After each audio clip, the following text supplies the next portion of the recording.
आज आम्ही आलोय आज त्र्यंबकेश्वरचे दर्शन झाल्यानंतर आम्ही निघालो तर ब्रह्मगिरी पर्वताकडे. ब्रह्मगिरी पर्वत हा खरंच खूपच मोठा आहे आणि इकडे भैया काढत होता तिकीट. इकडे माझी वहिनी, इकडे आमचे भाऊजन, इकडे दीदीन ते इकडे होते. खाली बिस्किट चणे हे सगळं विकत होतं. ते लोक म्हणे की वर खूप सारे माकडं आहे तर तुम्ही चणे घेऊन जा. चणे घेतले आम्ही माकडांसाठी आणि बाकीचं आमच्यासाठी घेतलं होते खायला. संत्री गोळ्या आणि हिरवे मटर वगैरे घेतले होते. निघालो आम्ही वर रस्त्याने.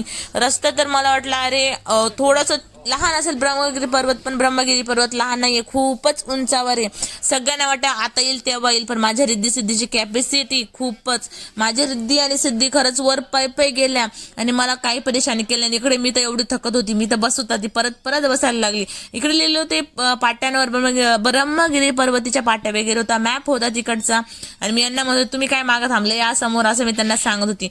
आणि आता चढणार होतो आम्ही उंच पायऱ्या एवढ्या होते आणि तेच होते बाबा ते माकडे एवढे परेशान करायचे, माणसांना चेक करायचे त्यांच्याकडे काय आहे काय नाही. इकडे आम्हाला खूप थकवा लागला होता. आम्ही घेतले पाण्याची बॉटल. ज्या पाण्याच्या बॉटल खाली 20ला विकतात त्या वर 50ला विकत होत्या, पण त्या लोकांची मेहनत आहे. कारण आम्ही आत्ता चाललो तर एवढे हातपाय दुखत होते आमचे, कामाला चालणं सुद्धा अशक्य झालं होतं. मग इकडे सगळ्यांनी केला आराम झाल्यानंतर आम्हाला निघायचं होतं गंगाचं जिथे उगम आहे तिथे. इथे आलो होतो आम्ही, गंगेचं उगम आहे तिथे. ते महाराज आम्हाला सांगत होत्या सर्व गोष्टी माहिती. त्यांनी सांगितले गौतम आणि गौतमी यांनी इथे तपश्चर्या केलेली, कारण गौतमाकडनं गोहत्या झाली होती. आणि इकडे आहे ह्या जटा, महादेवाच्या जटा. हेच बघण्यासाठी लोक ब्रह्मगिरी पर्वतावर येतात. हे जे खड्डे दिसत आहे ना, ते सगळे खड्डे हे महादेवाचे गुडघे आहे. मग त्यांनी गुडघे बसून ब्रह्मगिरी तिथे जटा आपटले, जे निशाण आहे ते त्यांच्या जटांचे निशाण आहे.